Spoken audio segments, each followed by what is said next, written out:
नमस्कार मित्रों, आपका live study platform YouTube channel में स्वागत है। ठीक है दोस्तों, वीडियो को लाइक शेयर करते रहिए और चैनल को सब्सक्राइब करना ना भूलें। देखिए दोस्तों, आज का हमारा जो टॉपिक है ऊष्मा और तापमान पर है। जनरल साइंस में ऊष्मा और तापमान, हीट एंड टेम्परेचर पर आज हम पढ़ने वाले हैं। ठीक है, तो हीट एंड टेम्परेचर के बारे में पढ़ते हैं। देखिए सबसे पहले क्या है, हीट क्या होती है उसके बारे में पढ़ते हैं कि हीट क्या है। ठीक है, ऊष्मा क्या होती है। ठीक है, देखिए ऊष्मा ऊर्जा का दूसरा रूप है। ऊष्मा क्या होती है, ऊर्जा का क्या होता है, दूसरा रूप होता है। ठीक है, जिसमें जिसमें हमें गर्मी या ठंड का अनुभव होता है। अब गर्मी या ठंड का अनुभव होता है तो किसके माध्यम से हो रहा है, हमें ऊष्मा के माध्यम से हो रहा है। क्या हो रहा है, ऊष्मा। क्योंकि देखो, हमने ऊर्जा संरक्षण का नियम पढ़ा था कि ऊर्जा संरक्षण के अनुसार कि जो हम ऊर्जा को एक रूप से दूसरे में बदल सकते हैं, लेकिन उसको हम ना तो प्रकट कर सकते हैं, ना ही उसे हम नष्ट कर सकते हैं। तो इसी प्रकार ऊष्मा ऊर्जा का ही क्या है, एक रूप है। क्या है, एक रूप है। ठीक है, जिससे हमें गर्मी या ठंड का अनुभव होता है। जब किसी वस्तु को ऊष्मा दी जाती है, यानी जब किसी वस्तु को हम हीट देते हैं, ऊष्मा देते हैं या ऊष्मा ली जाती है, तो वस्तु की अवस्था में तापक्रम व आयतन में अंतर आ जाता है। जैसे अगर किसी वस्तु को क्या देंगे, हीट देंगे, तो उसका तापमान बढ़ेगा, और किसी वस्तु को अगर हम हीट निकालेंगे तो उसका तापमान घटेगा। ठीक है, अगर तापमान बढ़ेगा तो हमें गर्मी की महसूस होगी, अगर तापमान घटेगा तो हमें ठंड का महसूस होगी। ठीक है, तो ये ऊष्मा के कारण ही होता है। ठीक है, तो देखिए प्रत्येक वस्तु में अणु गति करते रहते हैं। जब किसी वस्तु को गर्म किया जाता है तो अणुओं की गति बढ़ जाती है, तथा वस्तु को ठंडा किया जाता है तो अणुओं की गति क्या हो जाती है, कम हो जाती है। जैसे हम फ्रिज में कोई वस्तु रखते हैं तो वहाँ पर क्या होगी, अणुओं की गति कम हो जाती है, और वस्तुएं क्या है, लंबे समय तक सुरक्षित रखी रहती हैं। तो वहाँ पर क्या है, वो वस्तु उसमें से यहाँ जो फ्रिज होता है वो क्या करता है, उसमें से हीट को निकालता है। जो वस्तु उसमें रखी है उसमें से क्या निकालता है, उसको हीट को निकालता है। ठीक है, तो हीट को इस प्रकार समझ सकते हैं हम, ऊष्मा क्या होती है। और जैसे अगर हम देखें, एक तरह से हीटर होता है, तो सर्दियों में क्या होता है, हमें हीटर की जरूरत पड़ती है, तो वहाँ ऊष्मा देते हैं। ठीक है, तो हमें क्या है, गर्मी महसूस होती है उसमें। ठीक है, और हमें क्या है, गर्मियों में क्या करते हैं, रेफ्रिजरेटर में जब हम क्या करते हैं, वस्तु को रखते हैं तो वहाँ से ऊष्मा निकाली जाती है, और गर्मियों में ऊष्मा ठीक है निकाली जाती है उसमें से, रेफ्रिजरेटर में से। लेकिन जब हम सर्दियों में जाते हैं तो सर्दियों में क्या होता है, जैसे वो अपना हीटर होता है, तो हमें हीट देनी पड़ती है, गर्म करना पड़ता है इलेक्ट्रिक माध्यम से, तो वही हीट हीट हमें देते तो वहाँ से गर्मी महसूस होती है। ठीक है, तो ये ऊष्मा एक प्रकार की क्या है, उसका यानी क्या है, ऊर्जा का रूप है, वो बदलती रहती है ऊर्जा। ठीक है, विद्युत ऊर्जा से हमें हीट ऊर्जा मिल जाती है। ठीक है, तो देखिए उसके बाद चलते हैं, ऊष्मा एक प्रकार की ऊर्जा है। ठीक है, जिसे हम कैलोरीमीटर द्वारा नापते हैं। यानी ऊष्मा को हम किसके द्वारा नापते हैं, कैलोरीमीटर। यानी ऊष्मा को हम जो नाप ऊष्मा को, ठीक है, जो ऊष्मा का जो मात्रक है वो क्या है, कैलोरी है। इसी के अनुसार इसका जो मापने वाला यंत्र क्या कहलाता है, कैलोरीमीटर कहलाता है। ठीक है, इसकी इकाई एम के एस या एसआई में जूल होती है। ठीक है, इसकी जो इकाई होती है एम के एस पद्धति में मीटर किलोग्राम सेकंड में। ठीक है, यानी मैट्रिक पद्धति में इसकी जो इकाई होती है वो क्या होती है, जूल होती है। ठीक है, ये कार्य की इकाई जूल होती है, ऊर्जा की इकाई जूल होती है। क्यों, ऊर्जा का ही तो रूप है ये ऊष्मा, इसलिए इसकी इकाई भी क्या होगी, जूल होगी। ठीक है, अब उसके बाद चलते हैं ऊष्मा की इकाई के बारे में। ठीक है, यूनिट ऑफ हीट। ऊष्मा के मुख्यतः तीन प्रकार की इकाइयाँ हैं। कितनी प्रकार की हैं, तीन प्रकार की। सबसे पहले ये कैलोरी। क्या, कैलोरी। 1 ग्राम पानी का तापक्रम, हम पानी लें कितना, 1 ग्राम लें। ठीक है, उसका तापमान 1 डिग्री सेल्सियस बढ़ाएं। कितना बढ़ाएं, 1 डिग्री सेल्सियस बढ़ाएं। बढ़ाने के लिए जितनी हमें ऊष्मा की आवश्यकता होती है उसे हम 1 कैलोरी कहते हैं। यानी 1 कैलोरी क्या करती है, 1 कैलोरी ऊष्मा से 1 ग्राम पानी का तापमान 1 डिग्री सेल्सियस बढ़ जाता है, तो वो 1 कैलोरी कहलाती है। ठीक है, तो 1 ग्राम पानी का तापमान हमें कितना बढ़ाना है, 1 डिग्री सेल्सियस बढ़ाना है। ठीक है, तो वो क्या कहलाएगी, 1 कैलोरी कहलाएगी। कितनी ऊष्मा देंगे वही क्या कहलाएगी, 1 कैलोरी कहलाएगी। 1 कैलोरी बराबर होता है 4.18 जूल। यानी 1 कैलोरी में कितने जूल होते हैं, 4.18 जूल होते हैं, या बराबर या कितना होगा, समतुल्य, यानी 4.2 जूल। ये क्वेश्चन बहुत ही महत्वपूर्ण है। ये क्वेश्चन में आता है कि 1 कैलोरी में कितने जूल होते हैं, तो 1 कैलोरी में 4.18 या 4.2 जूल होते हैं। ठीक है, नेक्स्ट है सेंटीग्रेड हीट यूनिट। ये भी बहुत महत्वपूर्ण है। ठीक है, इसको हम CHU कहते हैं शॉर्ट में। 1 पौंड, यहाँ पे क्या जो किया जाए पौंड, यानी FPS प्रति का 1 पौंड। ठीक है, तो 1 पौंड पानी का तापमान, ठीक है, 1 डिग्री सेल्सियस बढ़ाने के लिए जितनी ऊष्मा की आवश्यकता होती है उसे हम 1 सेंटीग्रेड हीट यूनिट कहते हैं, CHU कहते हैं। ठीक है, ठीक है, 1 CHU में कितने होते हैं, 453.6 कैलोरी होते हैं। क्योंकि 1 पौंड में कितने होते हैं, 453.6 ग्राम होते हैं। क्योंकि हमने यहाँ ग्राम की जगह क्या लिया है, पौंड लिया है, तो पौंड लेंगे तो उतना ही क्या होगी, उसकी कैलोरी होगी। ठीक है, क्या होगी, कैलोरी। तो 1 CHU में, 1 सेंटीग्रेड हीट यूनिट में 453.6 क्या होंगी, कैलोरी होंगी। ठीक है, क्योंकि हम जानते हैं कि 1 पौंड में 453.6 क्या होते हैं, ग्राम होते हैं। ठीक है, क्योंकि 1 ग्राम, ठीक है। देखिए यहाँ पर 1 ग्राम बराबर हम 1 ग्राम कर रहे हैं तो 1 कैलोरी आ रहा था, ठीक है। लेकिन यहाँ पर कितना है, कितना यहाँ पर हम ले रहे हैं 453.6 ग्राम ले रहे हैं, तो कितना कैलोरी आएगा उसमें, 453.6 कैलोरी आएगा, ठीक है। उसके बाद चलते हैं नेक्स्ट है ब्रिटिश थर्मल यूनिट, ठीक है, BTHU। 1 पौंड पानी का तापमान, वहाँ पर जो हमने यूज़ किया डिग्री सेल्सियस के लिए, यहाँ क्या है 1 पौंड पानी का तापमान 1 डिग्री फ़ारेनहाइट बढ़ाने के लिए जितनी ऊष्मा की आवश्यकता होती है उसे हम क्या कहते हैं, ब्रिटिश थर्मल यूनिट कहते हैं, ठीक है। ब्रिटिश थर्मल यूनिट में 252 कैलोरी होती है, कितनी होती है 252 कैलोरी। 1 BTHU में कितने कैलोरी होती है 252 कैलोरी होती है, ठीक है। और 1 CHU में कितने BTHU होंगी, यानी 1 सेंटीग्रेड हीट यूनिट में 1.8 ब्रिटिश थर्मल यूनिट होंगी, कितनी होंगी 1.8 ब्रिटिश थर्मल, क्योंकि एक CHU में होते हैं कितने 453.6 कैलोरी होती है। इसमें हम कितने का भाग दें, अगर 252 का भाग दें, ठीक है, तो 1 सेंटीग्रेड हीट यूनिट में क्या आ जाएंगी आपकी ब्रिटिश थर्मल यूनिट आ जाएंगी, एक इसका मान आएगा 1.8, कितना आता है 1.8 आएगा, ठीक है। तो 1 सेंटीग्रेड हीट यूनिट में कितने ब्रिटिश थर्मल यूनिट होते हैं 1.8 होते हैं, ये बहुत महत्वपूर्ण है, ठीक है। नेक्स्ट चलते हैं। नेक्स्ट है ऊष्मा के स्रोत क्या क्या हैं, सोर्स ऑफ हीट, ठीक है। दुनिया में ऊष्मा के बहुत सारे साधन हैं जिनसे हमें ऊष्मा प्राप्त होती है, जैसे सूर्य से हमें ऊष्मा, विद्युत से ऊष्मा, दहन से, घर्षण से, भूमिगत ऊष्मा, रासायनिक क्रियाओं से ऊष्मा, ठीक है, और न्यूक्लियर एनर्जी यानी परमाणु ऊर्जा से भी हमें क्या प्राप्त होती है, ऊष्मा प्राप्त होती है। ये ऊष्मा के क्या होते हैं, स्रोत होते हैं। उसके बाद चलते हैं ऊष्मा के प्रभाव, इफेक्ट ऑफ, यानी ऊष्मा से क्या क्या प्रभाव पड़ते हैं। किसी वस्तु पर ऊष्मा के निम्नलिखित प्रभाव हो सकते हैं, जैसे तापमान में बढ़ोतरी, यानी अब जब क्या होता है, अब हम ऊष्मा देते हैं किसी वस्तु को तो उसके तापमान में बढ़ोतरी हो सकती है, ठीक है। आकार में परिवर्तन हो सकता है, जब किसी वस्तु को ऊष्मा देते हैं तो उसका क्या होता है, आकार में परिवर्तन हो जाता है, ठीक है। रूप में परिवर्तन हो जाता है, भौतिक परिवर्तन हो जाता है, रासायनिक परिवर्तन और विद्युत प्रभाव और प्रकाशीय प्रभाव, ये ऊष्मा के क्या है, एक प्रभाव है, ठीक है। जैसे हम हीटर है, हीटर क्या है, एक किसका क्या आया होता है, हीटर जो होता है ये कैसा होता है, इसका ये इलेक्ट्रिक प्रभाव होता है, क्योंकि जब हीटर में हम क्या करते हैं विद्युत धारा देते हैं तो उससे क्या होती है, हमें ऊष्मा प्राप्त होती है, ठीक है। और लाइट का प्रभाव देते हैं, जैसे अगर हम बल्ब होते हैं हमारे यहाँ ट्यूबलाइट होती है, उनमें तो कौन सा प्रभाव कहलाता है, ऊष्मा का तो प्रभाव है, कौन सा है, प्रकाश प्रभाव कहलाता है, ठीक है। उसके बाद चलते हैं नेक्स्ट, विशिष्ट ऊष्मा क्या होती है, ये भी बहुत महत्वपूर्ण है, स्पेसिफिक हीट कहते हैं इस इंग्लिश में, ठीक है। अब देखिए ऊष्मा की वह मात्रा जो पदार्थ को 1 ग्राम, पदार्थ का 1 ग्राम बाहर का तापमान 1 डिग्री सेल्सियस बढ़ाने के लिए आवश्यक होती है, विशिष्ट ऊष्मा कहलाती है। यानी किसी ऊष्मा की कौन सी मात्रा जो 1 ग्राम बाहर, ठीक है, 1 ग्राम, ठीक है, बाहर का तापमान कितना बढ़ाए 1 डिग्री सेल्सियस बढ़ाने के लिए आवश्यक जो ऊष्मा की मात्रा है वो क्या कहलाएगी, आपकी विशिष्ट ऊष्मा कहलाएगी।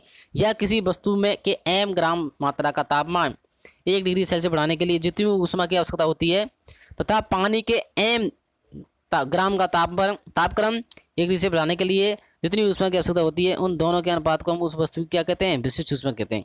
यानी हम पहले किसी वस्तु की विशिष्ट ऊष्मा निकालें, ठीक है, किसी वस्तु की ऊष्मा, ठीक है, किसी वस्तु के लिए हम क्या निकालें, ऊष्मा, कितनी ऊष्मा होगी, ठीक है, तथा और उसकी हम पानी से तुलना करें, किससे करें, पानी से तुलना करें, तो उन दोनों का जो अनुपात है वो क्या कहलाएगा, विशिष्ट ऊष्मा कहलाएगा। देखिए कहने का मतलब क्या है, यानी पदार्थ की m ग्राम, कोई पदार्थ है उसका m ग्राम मात्रा का तापमान 1 डिग्री सेल्सियस बढ़ाने के लिए आवश्यक ऊष्मा की मात्रा तथा पानी, तुलना कैसे कर रहे हैं, पानी से, पानी के m ग्राम मात्रा का तापमान आवश्यक बढ़ाने के लिए आवश्यक ऊष्मा की मात्रा क्या कहलाएगी, इन दोनों का जो अनुपात है वो क्या कहलाएगा, पदार्थ की विशिष्ट ऊष्मा कहलाता है। क्या कहलाता है, पदार्थ की विशिष्ट ऊष्मा कहलाता है। विशिष्ट ऊष्मा को हम s से प्रदर्शित करते हैं, स्मॉल s से प्रदर्शित करते हैं, ठीक है, किसी व्यक्त करते हैं स्मॉल s से, ठीक है।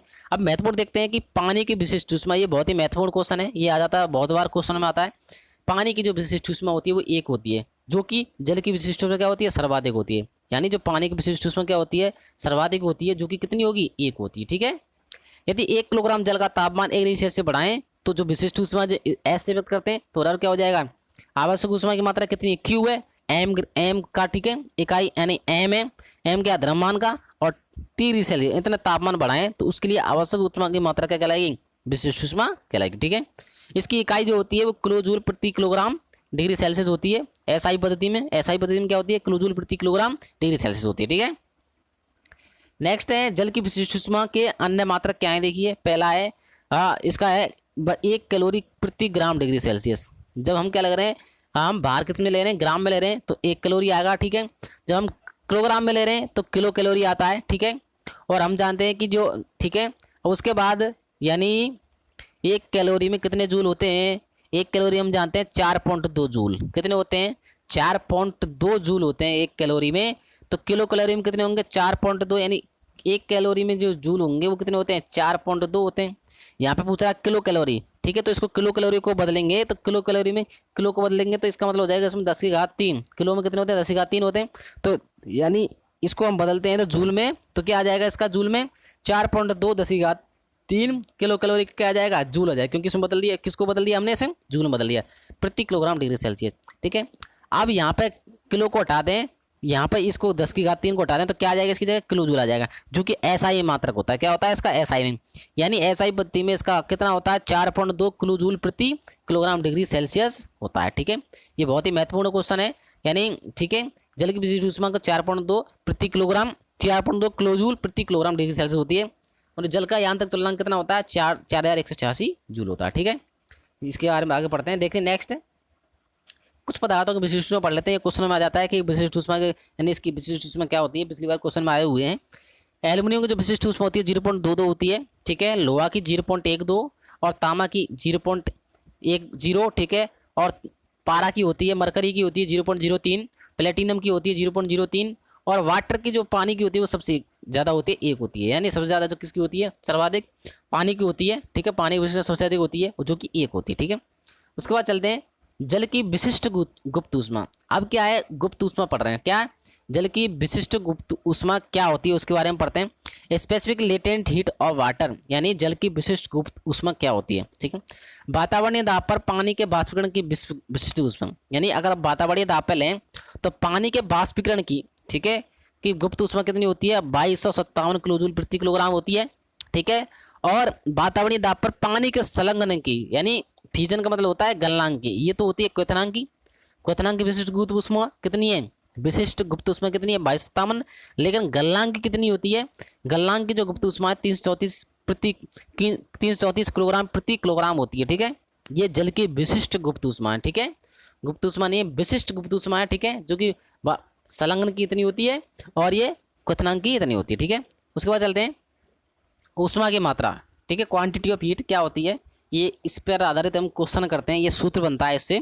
देखिए, किसी वस्तु को दी गई ऊष्मा या उससे ली गई ऊष्मा पदार्थ के द्रव्यमान तथा पदार्थ की विशिष्ट ऊष्मा तथा तापमान के अंतर पर निर्भर करती है। यानी जो दी गई जो ऊष्मा होती है, यानी ये क्यू कहलाता है। ठीक है, क्यू से व्यक्त करते हैं इसको, ऊष्मा की मात्रा को क्यू से व्यक्त करें, यानी जो क्यू होती है वो तो पदार्थ के द्रव्यमान, उसकी विशिष्ट ऊष्मा और उसके तापमान के अंतर पर निर्भर करती है।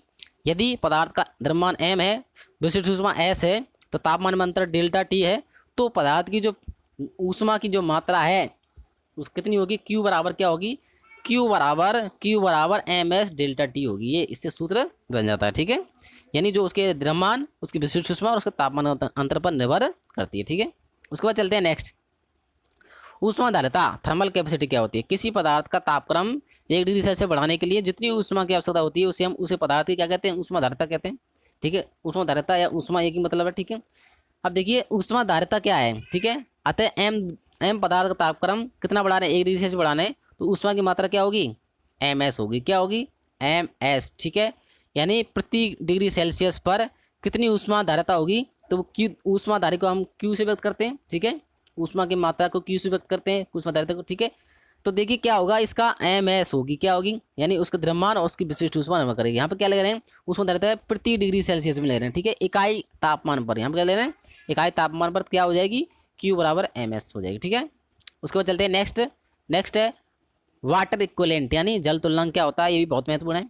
किसी पदार्थ का जल तुलनांक पानी की वह मात्रा है जिसका तापमान 1 डिग्री सेल्सियस बढ़ाने के लिए उतनी ऊष्मा की आवश्यकता होती है जितनी कि पदार्थ का तापमान 1 डिग्री सेल्सियस बढ़ाने के लिए आवश्यक होती है। यानी हम जल तुलनांक निकाल रहे हैं, तो किसी पदार्थ का जल तुलनांक क्या होता है, वो पानी की मात्रा निकालता है। कि जल तुलनांक मतलब क्या, पानी की कितनी मात्रा लें। ठीक है, पानी की कितना मात्रा लें जिसका तापमान 1 डिग्री सेल्सियस बढ़ाने के लिए उतनी ऊष्मा, यानी पानी की वह मात्रा जिससे उसका तापमान कितना बढ़ रहा है, 1 डिग्री सेल्सियस बढ़ जाए, तो उसके लिए कितनी ऊष्मा की आवश्यकता पड़ती है, जितनी की कितनी आवश्यकता पड़ेगी, जितनी की पदार्थ का तापमान 1 डिग्री सेल्सियस बढ़ाने के लिए आवश्यक होती है। कितनी आवश्यकता पड़ेगी, जितनी हमें पदार्थ की कितना तापमान बढ़ाने 1 डिग्री सेल्सियस बढ़ाने के लिए आवश्यक होती है, उतनी ही किसके लिए जरूरत पड़ेगी, पानी के लिए जरूरत पड़ती है। तो उसे हम क्या कहते हैं, यानी जल से तुलना करें किसी वस्तु की, यानी किसी पदार्थ की, तो वो क्या कहलाता है, जल तुलनांक कहलाता है।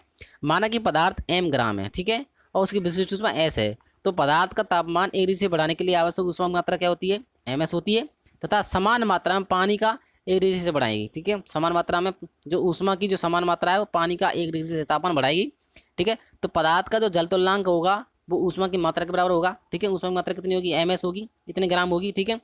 तो ऊष्मा का जो जल तुल्यांक होता है वो कितना होता है, 4186 जूल होता है। कितना होता है, 4186 जूल, या होता है 4.2, ठीक है, किलो जूल प्रति किलोग्राम डिग्री सेल्सियस होता है, जो कि ये ऊष्मा का क्या होता है, मात्रक होता है, ठीक है। क्या होता है, ऊष्मा का मात्रक होता है, ठीक है। उसके बाद चलते हैं नेक्स्ट है ऊष्मा का आदान प्रदान, इंटरचेंज ऑफ हीट, यानी ऊष्मा का आदान प्रदान कैसे होता है उसके बारे में पढ़ते हैं। ऊष्मा का विशेष गुण ये होता है कि यह अधिक तापमान वाले पदार्थ से कम तापमान वाले पदार्थ की ओर प्रवाहित होती है, ठीक है। यदि किसी ठोस को गर्म करके ठंडे पानी में डाला जाए तो ऊष्मा गर्म ठोस पदार्थ से ठंडे पानी में दोनों के एक समान तापक्रम होने तक स्थानांतरित होती रहेगी। इस प्रकार दोनों एक समान तापमान होने तक गर्म ठोस पदार्थ ऊष्मा देता रहेगा और ठंडा पानी ऊष्मा लेता रहेगा। इसे ही ऊष्मा का आदान प्रदान करते हैं। इसे ऊर्जा के संरक्षण सिद्धांत से भी जाना जाता है। यानी ऊर्जा कहने का मतलब होता है, अगर एक वस्तु गर्म है, एक वस्तु क्या है, गर्म है, और एक वस्तु ठंडी है, अब इन दोनों को मिला रहे हैं, तो जो गर्म वस्तु है इसको क्या देगी, ऊष्मा देती रहेगी, और ठंडी वस्तु उसमें से ऊष्मा लेती रहेगी। यही ऊष्मा का क्या होता है, आदान प्रदान होता है, ठीक है। उसके बाद चलते हैं नेक्स्ट है, यानी दी गई ऊष्मा बराबर ली गई ऊष्मा, क्योंकि जितनी हम ऊष्मा देंगे उतनी ही क्या लेगा, यानी जो गर्म वस्तु ऊष्मा जितना देगा और ठंडी वस्तु उतनी ऊष्मा लेगी। तो ये ऊष्मा का संरक्षण का सिद्धांत हो गया, यानी जितनी देंगे ऊष्मा उतनी ही क्या होगी, दी जाएगी। तो इसे हम कहते हैं ऊष्मा संरक्षण का सिद्धांत। यानी पहले पदार्थ का जो पहले पदार्थ है जिसका दी गई ऊष्मा कितनी, इतनी, और ली गई ऊष्मा इतनी है, ठीक है। जहाँ M1 S1 T1 अधिक तापमान वाले पदार्थ की मात्रा, विशिष्ट ऊष्मा और तापमान में अंतर है, तथा M2 S2 T2 कम तापमान वाले पदार्थ की मात्रा, विशिष्ट ऊष्मा तथा तापमान में ये अंतर होता है, ठीक है। तो दी गई ऊष्मा बराबर ली गई ऊष्मा, ये ऊर्जा संरक्षण का सिद्धांत कहलाता है, ठीक है। उसके बाद चलते हैं हम कि जो हम ऊष्मा को जो नापते हैं वो कैलोरीमीटर से नापते हैं। इसका जो मापक यंत्र होता है वो कौन सा होता है, कैलोरीमीटर होता है, ठीक है। तो कैलोरीमीटर क्या होता है, कैलोरीमीटर किसी पदार्थ की विशिष्ट ऊष्मा जल तुल्यांक ज्ञात करने के काम आता है। क्या काम आता है, विशिष्ट ऊष्मा और जल तुल्यांक ज्ञात करने का काम आता है। यह तांबे का बेलनाकार पात्र होता है। इसे काम में लेते समय चारों ओर से ऊष्मारोधी कर दिया जाता है। पात्र में जल को हिलाने के लिए एक तांबे का बिडोलक काम में लिया जाता है, ठीक है। बेलनाकार बर्तन को लकड़ी के ढक्कन से ढका जाता है। इस ढक्कन में तापमान को देखने के लिए थर्मामीटर लगाया जाता है। ये कैलोरीमीटर की क्या होता है, संरचना होती है। तो कैलोरीमीटर देखिए ऐसा होता है। कैलोरीमीटर में क्या होता है, एक लकड़ी का ढक्कन होता है, एक बेलनाकार पात्र होता है इस पर, ठीक है। अब इसमें तांबे का बेलनाकार पात्र है, इसमें एक लकड़ी का ढक्कन लगाते हैं जिससे ऊष्मारोधित कर देते हैं इसको, ठीक है। ये बिडोलक क्या करते हैं, इसको हिलाने के लिए पदार्थ को, ठीक है, लिक्विड को हिलाने के लिए इसमें क्या है, बिडोलक काम में लेते हैं। और थर्मामीटर से क्या करते हैं, इसका तापमान नापा जाता है, ठीक है। ये कैलोरीमीटर होता है, ठीक है। नेक्स्ट चलते हैं कैलोरीमीटर का सिद्धांत क्या होता है। कैलोरीमीटर का सिद्धांत क्या है, जब गर्म या ठंडी वस्तु को एक दूसरे के संपर्क में लाते हैं तो उसमें संतुलन तक गर्म वस्तु ऊष्मा देती है तथा ठंडी वस्तु ऊष्मा ग्रहण करती है। यही कैलोरीमीटर का क्या होता है, सिद्धांत होता है। अर्थात दी गई ऊष्मा बराबर ली गई ऊष्मा, इसे हम ऊष्मा संरक्षण का सिद्धांत कहते हैं, ठीक है। दोनों वस्तु की कुल ऊष्मा बराबर उनके मिश्रण की कुल ऊष्मा, यानी एक वस्तु गर्म ऊष्मा देगी, गर्म वस्तु ऊष्मा देगी और ठंडी वस्तु ऊष्मा लेगी। कब तक, जब तक उनका तापमान कैसा नहीं हो जाए, समान नहीं हो जाए, ठीक है। तो जितनी ऊष्मा देंगे उतनी क्या लेंगे, ऊष्मा, ठीक है, ली जाती है। तो कहने का मतलब क्या है, यानी M1 S1 T1 plus M2 S2 plus T2 बराबर क्या हो जाएगा, टोटल मीन टेम्परेचर के बराबर। कितना बाद में कितना टेम्परेचर हो जाता है उसके बराबर होती है, ठीक है। तो दी गई ऊष्मा बराबर ली गई ऊष्मा, वो दोनों क्या हो जाएगी, ये दोनों की जो कुल ऊष्मा है वो किसके बराबर हो जाएगी, यानी अंत में कितना तापमान हो रहा है उसके बराबर हो जाती है, ठीक है। तो M1 यानी M1 S1 M2 S2, तो लेकिन जो T1 जो ये यहाँ पर Tm है, यहाँ पर क्या है, यानी जो तापमान में कितना अंतर हो गया, T2 माइनस T1 है, T मीन है, ठीक है। यानी जो बाद में अंतिम में तापमान कितना हो जाता है उसके बारे में बता रहा है, ठीक है। M1 प्रथम वस्तु की मात्रा, प्रथम वस्तु की विशिष्ट ऊष्मा S, T1 क्या है, प्रथम वस्तु का तापमान है। उसके बाद चलते हैं M2 दूसरी वस्तु की मात्रा, S2 दूसरी वस्तु की विशिष्ट ऊष्मा, और T2 क्या है, दूसरी वस्तु का तापमान है। और Tm क्या है, मिश्रण का अंतिम तापमान, यानी जब दोनों को मिला देते हैं तो अंतिम में तापमान क्या हो जाता है उसे हम कहते हैं Tm, ठीक है। कहने का मतलब हुआ एक वस्तु ये है, ठीक है, यहाँ पर T1 टेम्परेचर की, S1 की, ठीक है, और M1 की, और M2 और S2 और T2 इन दोनों को मिलाया तो दो जो बाद में मिलाने के बाद, यानी गर्म वस्तु का या ठंडी वस्तु का, जब गर्म वस्तु ठंडी वस्तु दोनों मिलेंगे तो अंत में कितना टेम्परेचर हो जाता है इसमें, लास्ट में जब समान तापमान होगा वो तो उसे कहते हैं अंतिम तापमान, क्या, Tm कहते हैं, ठीक है। यदि कैलोरीमीटर का जल तुल्यांक W दिया है तो M1 S1 T1 plus M2 S2 T2 plus जल तुल्यांक भी दिया हुआ है, तो जल तुल्यांक का तापमान कितना है, T1 है, ठीक है। तो W इंटू T1 बराबर M1 S1 बराबर M2 S2 ठीक है, जल दुलनांक प्लस टोटल मीन टेम्परेचर। ठीक है, उसके बाद चलते हैं नेक्स्ट, ऊष्मा का संचरण क्या होता है, यानी ट्रांसमिशन ऑफ हीट, यानी ऊष्मा को हम किस तरीके से एक जगह से दूसरी जगह किन किन माध्यमों से भेजते हैं, उसे हम कहते हैं ट्रांसमिशन ऑफ हीट। ऊष्मा का किसी एक वस्तु से दूसरी वस्तु में अथवा एक स्थान से दूसरे स्थान पर जाने को ऊष्मा का संचरण या स्थानांतरण कहते हैं। इसकी 3 विधियाँ होती हैं। सबसे पहले कंडक्शन चालन, दूसरा है कन्वेक्शन संवहन, तीसरा है रेडिएशन विकिरण कहते हैं। ठीक है, देखिए इनके बारे में पढ़ते हैं धीरे धीरे। यानी सबसे पहले क्या है कंडक्शन। कंडक्शन क्या होता है, चलन क्या होता है, यानी जिस वस्तु से ऊष्मा का संचरण एक स्थान से दूसरे स्थान तक पारस्परिक अणुओं द्वारा होता है। यानी अणुओं का द्वारा मतलब होता है एक हम रॉड लें, एक हमने रॉड ली और रॉड को हमने यहाँ से गर्म किया। जब यहाँ से गर्म करेंगे तो इसके एक अणु, एक पहले गर्म होगा फिर दूसरा अणु, ऐसे तीसरे लास्ट तक इसके अणु गर्म हो जाते हैं। यानी अणु क्या होते हैं, अणु तो स्थिर रहते हैं, लेकिन एक अणु से दूसरे अणु में क्या आ जाती है, ऊष्मा जाती है। ठीक है, इसे हम क्या कहते हैं, चालन विधि कहते हैं। इस विधि में अणु अपना स्थान नहीं बदलते हैं। इस विधि में ऊष्मा का स्थान उच्च ताप वाले कण से अपने निकट के निम्न ताप वाले कणों को स्थानांतरित किया जाता है। कहने मतलब क्या हुआ, यानी यहाँ से इसको गर्म करेंगे तो यहाँ पर तापमान बढ़ेगा तो ये अपने बगल वाले ताप कण को दे देगा, फिर इस प्रकार ये तापमान अंत तक चला जाता है। इसी कहते हैं कंडक्शन कहते हैं, क्या कहते हैं, चालन कहते हैं। इसके उदाहरण पढ़ते हैं। उदाहरण क्या है देखिए, उदाहरण क्या है देखते हैं। उदाहरण है इसका, जब एल्युमिनियम की छड़ को एक सिरे से पकड़कर दूसरे सिरे को गर्म करते हैं तो ऊष्मा छड़ के गर्म सिरे से ठंडे सिरे की ओर एक अणु से दूसरे अणु के माध्यम से धीरे धीरे पहुंच जाती है और पहला सिरा जो ठंडा था गर्म होने लग जाता है। और ठोस पदार्थों में ऊष्मा संचरण चालन द्वारा ही होता है। जो ठोस पदार्थ होते हैं, जो ठोस होते हैं, जैसे लोहे की छड़ है, ठीक है, एल्युमिनियम की छड़ है, तांबे की छड़ है, इनमें जो हमेशा ऊष्मा का संचरण होगा ठोस पदार्थों में, तो इसका ध्यान रखना है। ऊष्मा का संचरण ठोस पदार्थों में किसके माध्यम से होता है, हमेशा कंडक्शन के द्वारा होता है। ठीक है, नेक्स्ट चलते हैं संवहन। ठीक है, कन्वेंशन क्या होता है, जिस विधि में ऊष्मा का संचरण एक स्थान से दूसरे स्थान तक स्वयं द्रव के अणुओं द्वारा ऊष्मा लेकर चले जाने व उनके स्थान पर ठंडे अणु आ जाने से होता है, उसे हम संवहन विधि कहते हैं। कहने का मतलब क्या हुआ, जैसे ये हमने पात्र है, ठीक है, इसमें हम पानी गर्म कर रहे हैं, क्या कर रहे हैं, पानी गर्म कर रहे हैं।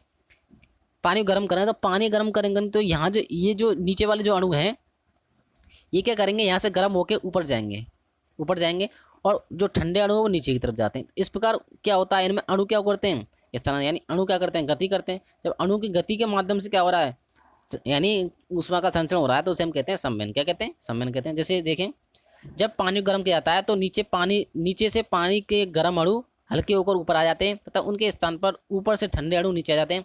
इस प्रकार पानी के ठंडे अणु नीचे से ऊष्मा लेकर तथा हल्के होकर ऊपर आते रहते हैं और ऊपर से भारी व ठंडे अणु नीचे आ जाते रहते हैं। इस प्रकार पूरा पानी क्या हो जाता है, गर्म हो जाता है। इस तरीके से है जो पानी जो गर्म होता है वो किस विधि से होता है, यानी कन्वेक्शन विधि से होता है। जो लिक्विड होते हैं, हमेशा ध्यान रखना, जो लिक्विड होता है, जो तरल पदार्थ है, उसमें उनमें ऊष्मा का संचरण हमेशा किसके माध्यम से होता है, कन्वेक्शन के माध्यम से होता है। ठीक है, नेक्स्ट चलते हैं। विकिरण रेडिएशन क्या होता है, जिस विधि में ऊष्मा का संचरण को किसी माध्यम की आवश्यकता नहीं होती, इसमें किसी माध्यम की आवश्यकता नहीं होती है, ठीक है, बल्कि ऊष्मा विकिरण या किरणों के माध्यम से एक स्थान से दूसरे स्थान तक जाता है, विकिरण माध्यम कहलाता है। ठीक है, जैसे सूर्य से ऊष्मा विकिरण द्वारा पृथ्वी पर पहुंचती है। ठीक है, जो सूर्य होता है वो किसका उदाहरण होता है, यानी रेडिएशन का कारण होता है। ठीक है, अग्नि से दूर बैठे व्यक्ति गर्मी विकिरण से पहुंच जाती इत्यादि, ये सब किसके उदाहरण है, ठीक है, विकिरण के उदाहरण है। यानी सूर्य से जो ऊष्मा लेते हैं वो किसके माध्यम से लेते हैं, विकिरणों के माध्यम लेते हैं। इसमें कोई भी हमें क्या है, हाँ, माध्यम की आवश्यकता नहीं पड़ती। यानी चालन में हमें माध्यम क्या चाहिए, कोई ठोस पदार्थ चाहिए। ठीक है, संवहन में हमें क्या चाहिए, लिक्विड चाहिए। तो ये माध्यम होते हैं, इनमें माध्यम की आवश्यकता नहीं पड़ती रेडिएशन में। ठीक है, नेक्स्ट है ठोस का प्रसार। अब जो प्रसार होता है, जब किसी वस्तु को ऊष्मा देते हैं तो वस्तु क्या होती है, प्रसार होती है, फैलती है। ठीक है, तो ठोस का प्रसार कैसे होता है उसके बारे में पढ़ते हैं। ठोस का रेखीय प्रसार, लीनियर एक्सपेंशन ऑफ सॉलिड। जब किसी पदार्थ की छड़ का तापमान 1 डिग्री सेल्सियस बढ़ा जाता है तो छड़ की लंबाई में होने वाली वृद्धि या छड़ की प्रारंभिक लंबाई के अनुपात को उसका रेखीय या अनुदैर्ध्य प्रसार गुणांक कहते हैं। यानी किसी वस्तु को अगर हम गर्म करें और गर्म करने के बाद उसकी लंबाई में परिवर्तन हो गया, ठीक है, लंबाई में कितना परिवर्तन हुआ तथा उसकी प्रारंभिक लंबाई के जो अनुपात है उसे हम क्या कहते हैं, रेखीय प्रसार गुणांक कहते हैं। क्या कहते हैं, रेखीय प्रसार गुणांक कहते हैं। इसकी इकाई प्रति डिग्री सेल्सियस होती है। क्या होती है, यानी प्रति डिग्री सेल्सियस होती है। ठीक है, इकाई तापमान में उसका कितना क्या हो रहा है, रेखीय प्रसार हो रहा है, उसे हम कहते हैं प्रति डिग्री सेल्सियस। ठीक है, माना किसी छड़ की किसी ताप पर लंबाई L है, इस छड़ के ताप में T वृद्धि करने पर इसकी लंबाई में कितनी वृद्धि हो रही है, डेल्टा L हो रही है। तो छड़ की लंबाई में वृद्धि कितनी होगी, तो छड़ की जो लंबाई में वृद्धि होगी, जो डेल्टा L होगा वो किसके बराबर होगा, लंबाई इंटू टेम्परेचर में परिवर्तन। यानी कितने टेम्परेचर में परिवर्तन करने से उसकी लंबाई में कितना परिवर्तन हो रहा है, ठीक, उसकी क्या होगी वो यानी जितना टेम्परेचर परिवर्तन करेंगे उतनी उसकी लंबाई में परिवर्तन होता जाएगा। ठीक है, अब यहाँ पे इसको हमने प्रोपोर्शनेट को हटा दिया तो यहाँ पे क्या आ गया, एल्फा आ गया। क्या गया, डेल्टा एल बराबर alpha into L into delta T हो गया। ठीक है, अब उसके बाद देखते हैं कि यहाँ पर जो एल्फा ये क्या है, नियतांक है जो छड़के पदार्थ पर निर्भर करता है। ये छड़का पदार्थ कैसा है उस पर क्या करेगा, एल्फा निर्भर करेगा। इसे छड़के पदार्थ का रेखीय प्रसार गुणांक या अनुदैर्ध्य प्रसार गुणांक इसे कहते हैं एल्फा को। ठीक है, तो एल्फा बराबर क्या हो जाएगा, डेल्टा एल। ठीक है, जो delta L upon delta T हो जाएगा, क्या हो जाएगा, डेल्टा टी हो जाएगा। यहाँ पर अब देखिए कैसे इसका मात्रक आता है, एल ये मीटर है, ये भी मीटर में है, तो मीटर से मीटर कर जाता है, और टेम्परेचर क्या है, डिग्री सेल्सियस में, तो इसलिए इसकी जो इकाई होती है प्रति डिग्री सेल्सियस होती है। क्या होती है, प्रति डिग्री सेल्सियस, इस प्रकार इसकी इकाई होती है। ठीक है, तो लंबाई में वृद्धि बट्टे प्रारंभिक लंबाई, ठीक है, लंबाई में वृद्धि तथा बटे प्रारंभिक लंबाई इंटू ताप में वृद्धि, इसका जो अनुपात है वो क्या कहलाता है, रेखीय प्रसार गुणांक कहलाता है। ठीक है, डेल्टा टी यहाँ क्या है, यानी temperature final minus temperature initial, क्या है, टेम्परेचर लास्ट में कितना था और पहले इनिशियल कितना, उन दोनों का अंतर क्या कहलाएगा, यानी टेम्परेचर परिवर्तन कितना, अगर 1 डिग्री सेल्सियस कर दें, कितना करते हैं 1 डिग्री सेल्सियस कर दें, तो एल्फा क्या हो जाएगा, एल्फा बराबर क्या हो जाएगा, यानी डेल्टा एल, यानी क्या हो जाएगा, डेल्टा एल अपॉन एल, यानी लंबाई में परिवर्तन बटे प्रारंभिक लंबाई का अनुपात क्या कहलाएगा, वो एल्फा कहलाएगा। ठीक है, जब तापमान कितना है, 1 डिग्री सेल्सियस होता है। ठीक है, T1 प्रारंभिक तापमान है, इनिशियल। ठीक है, TF क्या है यहाँ पर, अंतिम तापमान जो फाइनल है। ठीक है, उसके बाद चलते हैं नेक्स्ट।